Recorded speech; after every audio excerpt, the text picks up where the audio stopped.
宏福苑呢個應該係宏昌閣嚟嘅，點解冇警鐘啊？搞錯啊！嗱呢棟咁樣着晒火啦，已經下邊冇人撳警鐘，冇警鐘嘅成棟大廈。喂，嗰啲工程人員做乜㗎？工地嗰啲成棟大廈冇警鐘，搞錯啊！真係。着緊火咯喎，滴緊。火燭㗎喂！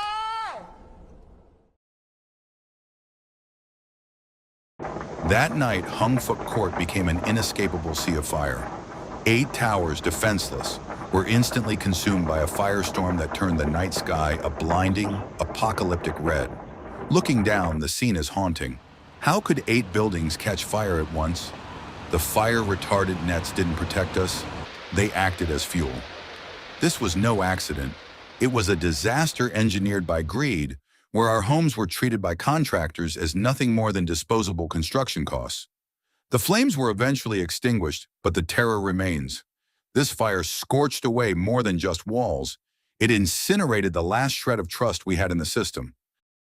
What you are about to see is not just a safety breach. It is a recurring warning that was ignored.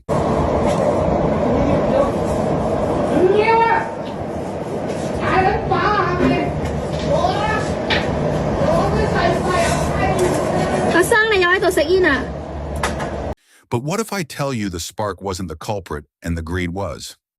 The independent committee investigating the Tai Po fire said that Wanfu Court's contractor was aware of the flammability of foam boards used to shield windows at the 8 buildings, but the contractor continued to use the material regardless. This revelation came as the public hearing resumed today. This is the worst fire disaster in Hong Kong in decades, and experts say it was only preventable if compliant construction materials were used. The fire spread extremely quickly and engulfed 7 out of 8 buildings in this cluster. Well, there's been a lot of speculation about the role of bamboo scaffolding, which is commonly used in Hong Kong construction. Authorities have identified the green mesh, waterproof tarps, and styrofoam as possible culprits, saying that they did not meet fire safety standards. Behind this inferno, someone gambled with residents' lives for profit. See the difference. On the left, the certified fire-retardant mesh. On the right, the reality from Hung Fook Court. While the former saves lives, the latter, the contractor's substitute, turned into fuel for the inferno. This wasn't just poor workmanship. This was a criminal disregard for human life. In those pictures show the only survivor, Wang Chi House, stands as the ultimate ironic piece of evidence. Because it alone used compliant, fire-retardant mesh, it remained untouched while the other 7 were engulfed in flames. This wasn't luck. It was a public exposure of the contractor's deadly lie. The true nightmare was inside. As the fire spread, the residents' only hope, the alarm, remained completely silent. In their rush to cut costs, contractors had abandoned the system, plunging the building into a silent terror. They weren't just victims of the fire. They were victims of a cold, calculated betrayal of trust. To seal the windows, the contractors used highly flammable foam boards, a silent, toxic weapon. Once ignited, these materials released lethal fumes, turning homes into gas chambers within seconds. As flames consumed the building, residents were trapped in a blinding, suffocating hell where even the air became their executioner. This devastating fire claimed the lives of 167 residents and took the life of one heroic firefighter in the line of duty. In an instant, the fire tore through the building, devouring countless homes. What remains isn't just ash. It's the shattered lives of those who once called this place home. In the wake of this tragedy, we face a profound loss. The flames took from us a brave firefighter and 168 innocent souls. As the smoke clears, we are left only with the haunting silence of what remains. These lives, lost in an instant, are a stark reminder of the fragility of existence and the heavy weight of our grief.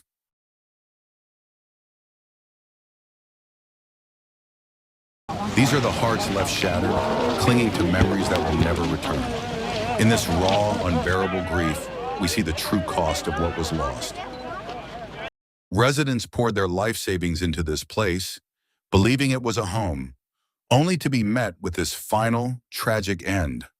我都用晒畢生嘅積蓄去買呢層樓，咁我都咁辛苦成層樓供完啦，依家跟住又要俾維修費，維修費嗰度我又俾咗18萬啦，差唔多。我已經冇晒錢同埋我個單親嘅媽媽嚟嘅，大佬我已經冇晒錢，你依家燒壞我間屋，我可以做得啲乜嘢啊？This is Hong Kong first level 5 fire in 17 years, but the horror isn't just about the flame. It's that this disaster might be fueled by a 330 million renovation that caused 36 deaths and still counting, because they chose the most expensive options, costing 150 million more than the alternatives. They paid a premium for a death trap. Expert like Jason Poon has warned early on that the contractors were allegedly using non-compliant and flammable mesh. What is the motive? Because the compliant one costs 6 to 10 times more. Cutting the corners create them 4 million of profit margin. Residents under a similar project, they have proved that the mesh was very flammable, but the authorities ignored them. 你頭先喺會上話你近日喺深圳跑步，咁請問你係咪為咗逃避而去咗深圳啊？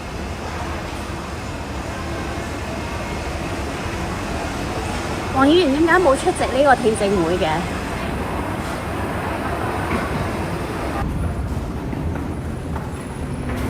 黃議員覺得有冇需要為民福居民負責任啊？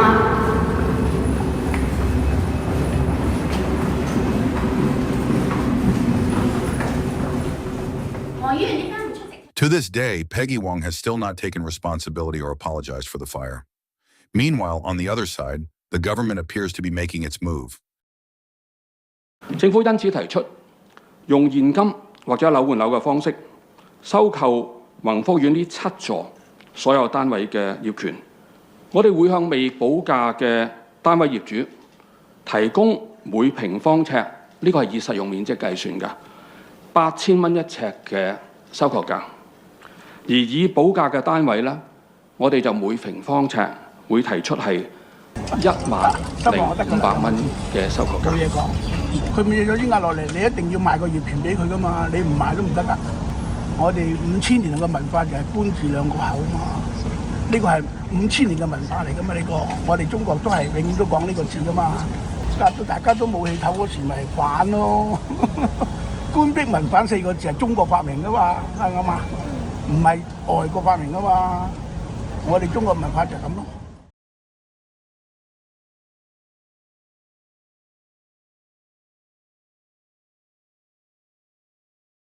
方面咧，其實我覺得就唔應該去討論個業權嘅。如果用一個正常市民嘅邏輯咧，如果你買咗架車，你架車係合法駕駛嘅，咁如果被撞嘅時候，對方係非法駕駛嘅，咁個程序會係點咧？點解而家變咗係賣定唔賣個業權咧？咁呢樣嘢合唔合法咧？你雖然買咗架車40年，但係你唔識管理架車㗎啦，咁而家我揾個人幫你管理，咁而家揾個人幫你管理嘅時候咧，嗰人就話你架車要劏喎，即係公證行都未睇過就話你架車要劏咯喎，咁然之後賠嗰嚿錢咧又唔夠買嗰架車喎，咁然之後同你講你架車40年啊嘛，梗係要折舊㗎啦，咁但係喂折唔折舊唔關我事㗎嘛，咁你應該係揾翻個責任人出嚟去攞個賠償嘛，3000萬。你同我講做咩啫？你同個責任人講嘛，3000億都唔關我事㗎。咁你咪同個責任人講咯。我就要翻個車啫嘛。我個車被人非法撞咗啦，咁咪要有翻個車咯，就咁簡單啫嘛。保險公司賠咯。就算你剷平咗宏福苑，都唔能夠剷走167個街坊同埋1個消防員，仲有1900幾戶無家可歸嘅罪。This tragedy stands as a grim lesson, a haunting mark on our history that the world must never forget. It was not merely an accident, it was a revelation of deep-seated injustices that have long gone ignored. We cannot try to whitewash the truth or hide behind excuses. Instead, we must look inward, reflect on our own complacency, and demand accountability. We owe it to those we lost to face these painful realities, rather than letting them be swept away by time.